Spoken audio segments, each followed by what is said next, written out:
मसूद अजहर जैश ए मोहम्मद का सरगना, जो मौलाना मसूद अजहर कहा जाता है, वो मसूद अजहर जो जिहाद के नाम पर नौजवानों को हिंसा की तालीम देता है, वो मसूद अजहर जो भारत की तरफ से हो रही कड़ी कार्रवाई को देखकर बीमार हो गया है। ये वही मसूद अजहर है जो हरकत उल अंसार का हिस्सा था और जिसको भारत की कैद से छुड़ाने के लिए 1999 में इंडियन एयरलाइंस का एक विमान तक हाईजैक किया गया था, जिसमें 155 लोग सवार थे। नतीजा यह हुआ था कि मसूद अजहर को छोड़ दिया गया। जैश ए मोहम्मद ने पुलवामा हमले के अलावा पहले भी हुए और भी कई आतंकी हमलों की खुद जिम्मेदारी ली है। न जाने कितने ही बड़े और ताकतवर देश उस मसूद अजहर के विरोध में खड़े हैं और भारत का समर्थन कर रहे हैं। यूएन में उसे इंटरनेशनल टेररिस्ट घोषित करने के लिए आवेदन किया जा चुका है, लेकिन अब भी कुछ गिने चुने देश और मीडिया संस्थाएं हैं जो कि ये मानने को तैयार नहीं कि अलकायदा, तालिबान और दूसरे कई आतंकी संगठनों की मदद से बना जैश ए मोहम्मद एक आतंकी संगठन है। पाकिस्तान जो आतंकवाद की सबसे सुकून भरी पनाहगाह है, वो जब मसूद अजहर का बचाव करता है तो समझ आता है।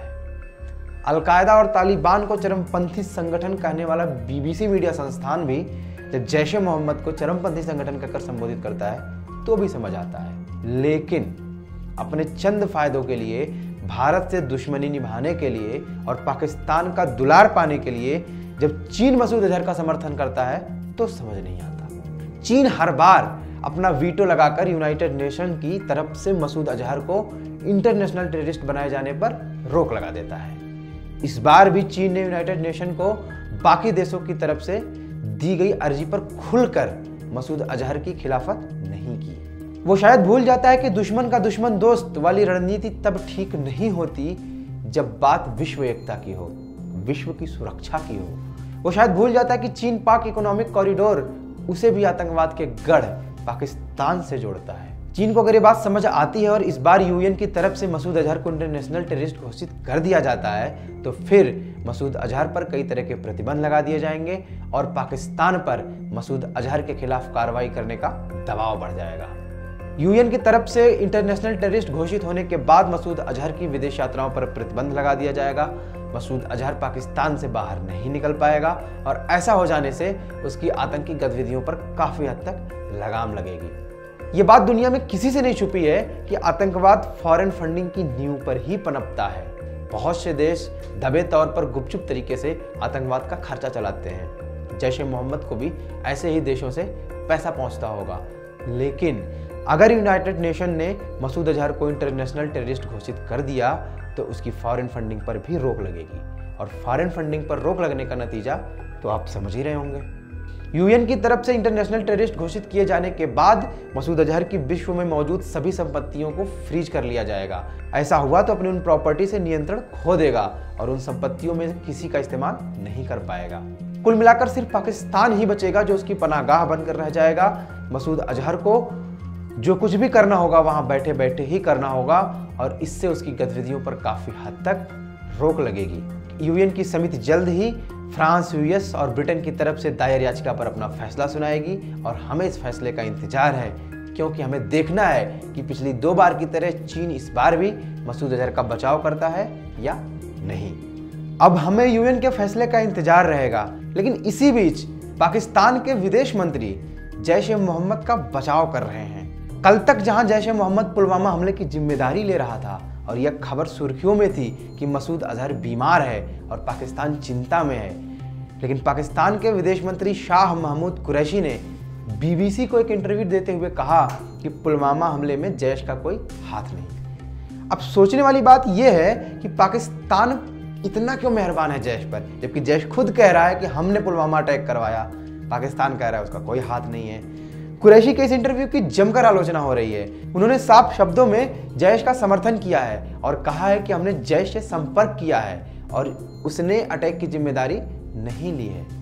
जैश ए मोहम्मद की पुलवामा हमले की जिम्मेदारी लेने पर जब सवाल पूछा गया तो कुरैशी ने तुरंत कहा कि उन्होंने ऐसा नहीं किया। कुरैशी ने कहा कि जिम्मेदारी लेने को लेकर काफी असमंजस है। हमारे यहाँ के कुछ लोगों ने जैश के टॉप लीडरशिप से बात की, उन्होंने साफ तौर पर कहा कि हमला उन्होंने नहीं किया। जब उनसे यह पूछा गया कि कौन लोग हैं क्या वे सरकार के लोग हैं? तो जवाब में कुरैशी ने कहा, नहीं, हमारे लोग हैं, ऐसे लोग जो उनके संपर्क में हैं, वे सरकार के लोग नहीं हैं, वे हमारे अपने लोग हैं। अब ये लोग का जो खेल चल रहा है, कौन लोग हैं, ये भी जांच का बिंदु है। पाक विदेश मंत्री ने एयर स्ट्राइक को भी लेकर कहा कि भारत जिस आतंकी कैंप पर एयर स्ट्राइक कर 300 आतंकियों को खत्म करने की बात कर रहा है, उसके बारे में हमें अभी प्रमाण नहीं दिखे। कुरैशी ने पाक सरकार का बचाव करते हुए कहा कि हमारी सरकार नई मानसिकता की सरकार है, हम किसी भी देश के खिलाफ आतंकवाद को बढ़ावा नहीं दे सकते, यहां तक कि भारत के खिलाफ भी नहीं। मतलब यहां तक कि भारत के खिलाफ नहीं, यानी कि भारत के खिलाफ देते रहे हैं या दे सकते हैं। जब उनसे यह पूछा गया कि क्या आप मानते हैं कि पूर्व पाक सरकारों ने भी ऐसी गलती की, तो कुरैशी सवाल को टालते हुए अपनी सरकार के बचाव में उतारा है। उन्होंने कहा कि हमारी सरकार नई सरकार है और यह नया पाकिस्तान है। पाकिस्तान में आतंकियों के बसे होने को लेकर कुरैशी ने सारा दोष मीडिया पर डाल दिया। उन्होंने कहा कि भारत में पाकिस्तान के खिलाफ गैर जिम्मेदाराना तरीके से रिपोर्टिंग होती है। मतलब बातों को गोल मोल घुमा करके भारतीय मीडिया पे ला करके थोप दिया गया। उन्होंने भले ही भारतीय मीडिया पर दोष मढ़ दिया, लेकिन ये उनको भी पता है कि गलती किसकी है। और अब जैश जिम्मेदारी लेने से बच क्यों रहा है, जैश ने नहीं कराया, ऐसी बातें क्यों हो रही हैं, ये भी उनको पता है। अपनी गलती किसी को नहीं दिखती, पाकिस्तान को भी नहीं दिखती। कल तक पाकिस्तान के विदेश मंत्री मसूद अजहर की बीमारी का हवाला दे रहे थे, वहीं आज उनके बचाव में उतर आए हैं। समझ नहीं आता कि पाकिस्तान जैश ए मोहम्मद और मसूद अजहर पर इतना मेहरबान क्यों है। बहरहाल यूएन के फैसले के बाद ये तय हो जाएगा कि कहीं ये जैश ए मोहम्मद और मसूद अजहर से इनकी दोस्ती इन्हें महंगी ना पड़ जाए।